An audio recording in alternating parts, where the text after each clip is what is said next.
दोस्तों, हमारा next topic है subcategorization of other backward classes. सबसे पहले हम देख लेते हैं कि यह टॉपिक न्यूज़ में क्यों रहा। हाल ही में यूनियन कैबिनेट ने दी जस्टिस रोहिणी कमीशन के कार्यकाल को एक्सटेंड कर दिया है।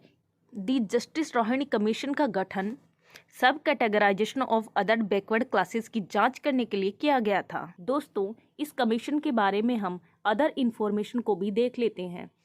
इस कमीशन का गठन 2017 के अंदर किया गया, आर्टिकल 340 के अंदर। दोस्तों, संविधान के आर्टिकल 340 में कहा गया है कि प्रेसिडेंट को यह अधिकार है कि वो एक कमीशन को नियुक्त कर सकते हैं।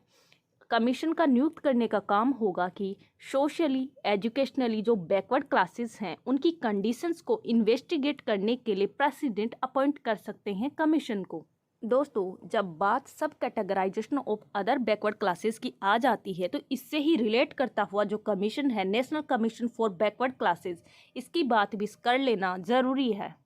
National commission for backward classes ने 2015 के अंदर ओबीसी को डिवाइड किया 3 कैटेगरीज के अंदर। दोस्तों, ये जो कैटेगरीज बनाई गई ये इनकी बैकवर्डनेस के आधार पर बनाई गई। जैसे कि एक वो क्लास है जो काफ़ी बैकवर्ड है, उसको नाम दिया गया extremely backward classes EBC group A।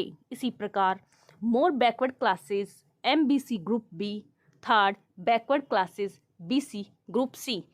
ये तीनों कैटेगरीज इनकी बैकवर्डनेस के आधार पर बनाई गई है। दोस्तों, अब बात कर लेते हैं OBC रिजर्वेशन का बैकग्राउंड क्या रहा है।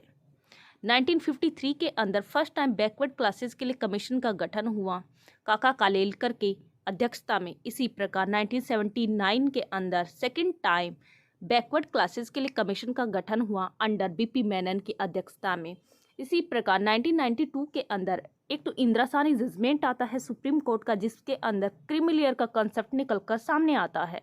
इसी प्रकार 1992 के अंदर ही 27% की रिजर्वेशन की बात कही जाती है अंडर आर्टिकल 16 क्लॉज 4। दोस्तों, अब हम बात कर लेते हैं national commission for backward classes क्या है, इसका इतिहास क्या रहा है। दोस्तों, NCBC का गठन 102nd कॉन्स्टिट्यूशनल अमेंडमेंट के तहत हुआ। यह एक कॉन्स्टिट्यूशनल बॉडी है जिसका गठन संविधान में एक नया आर्टिकल इंसर्ट करके हुआ। वह आर्टिकल है आर्टिकल 338B। दोस्तों, NCBC पहले एक स्टैट्यूटरी बॉडी थी, यानी इसका गठन एक एक्ट के थ्रू हुआ था, जिस एक्ट को कहा गया NCBC एक्ट 1993। दोस्तों, इस बॉडी के मेंबर होंगे chairman, vice chairman and 3 other members. इस बॉडी के जो भी सदस्य हैं उनको अपॉइंट करने का अधिकार प्रेसिडेंट को दिया गया है। इस बॉडी का जो टेन्योर है वो नोटिफाई किया जाएगा ministry of social justice and empowerment के द्वारा। दोस्तों, अब देखने का प्रयास करते हैं कि लोकल बॉडीज़ के अंदर OBC के रिजर्वेशन को लेकर क्या प्रावधान किया गया है। हाल ही में इलाहाबाद हाई कोर्ट ने यूपी गवर्नमेंट को निर्देश दिया है कि तुरंत ही इलेक्शंस करवाए जाएं नगरीय निकायों के बिना OBC को रिजर्वेशन दिए। यह जो निर्देश हाई कोर्ट ने दिया है वह कौन से प्रोविज़न के तहत दिया है? आर्टिकल 243U के तहत, जिसमें कहा गया है कि जब भी किसी म्युनिसिपैलिटीज़ यानी नगरीय निकाय का गठन होता है और उसका इलेक्शन करवाना होता है तो उसका इलेक्शन तभी हो जाना चाहिए जब उसका ड्यूरेशन एक्सपायर्ड ना हो। हाई कोर्ट ने कहा है कि जो ट्रिपल टेस्ट कंडीशंस हैं वह मानना मैंडेटरी है, जो निकल कर आई थी सुप्रीम कोर्ट के एक जजमेंट से। सुप्रीम कोर्ट का वह केस कौन सा था? उस केस का नाम है के Krishnamurthy versus union of India 2010। इस जजमेंट में कहा गया कि अर्बन लोकल बॉडीज को तब तक कोई रिजर्वेशन नहीं दिया जा सकता जब तक ट्रिपल टेस्ट क्राइटेरिया को फुलफिल नहीं करें। यह ट्रिपल टेस्ट क्राइटेरिया क्या है? इसमें 3 बातों को सेटअप किया गया है। पहली बात है कि स्टेट गवर्नमेंट एक कमीशन का गठन करें जो OBC के बैकवर्डनेस के आधार पर लिए गए डेटा को कलेक्ट करे।